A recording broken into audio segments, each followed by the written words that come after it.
Bank Indonesia kembali mempertahankan suku bunga acuan 5,75%. Beberapa bauran kebijakan juga dilakukan dan diarahkan pada penguatan stabilisasi nilai rupiah untuk mengendalikan inflasi barang impor dan memitigasi dampak kerambatan ketidakpastian pasar keuangan global. Pertumbuhan ekonomi dunia diprediksi lebih tinggi dari perakiraan semula. Hal ini juga sejalan dengan pertumbuhan ekonomi Indonesia yang tetap kuat. Di triwulan pertama, tercatat ekonomi Indonesia tumbuh 5,03% year on year.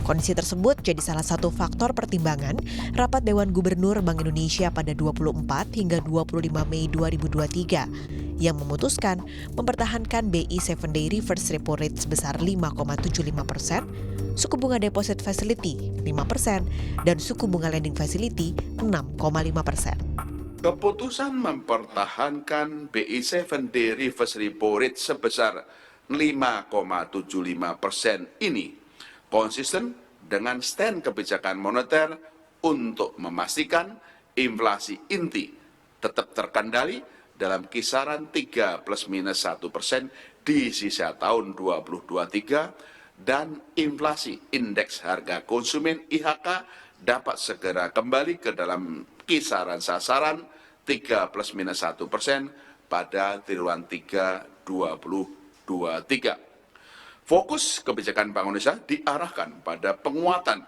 stabilisasi nilai tukar rupiah untuk mengendalikan barang impor, imported inflation, dan memitigasi dampak rambatan ketidakpastian pasar keuangan global.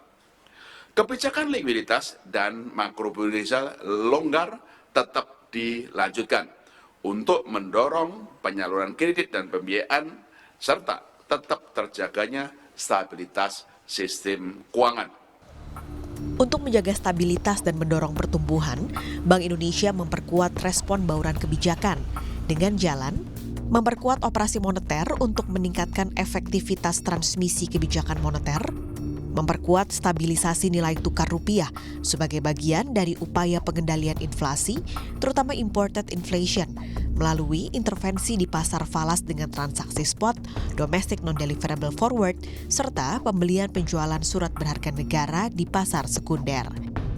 Melanjutkan twist operation melalui penjualan SBN di pasar sekunder untuk tenor pendek guna meningkatkan daya tarik imbal hasil SBN bagi masuknya investor portofolio asing dalam rangka memperkuat stabilisasi nilai tukar rupiah.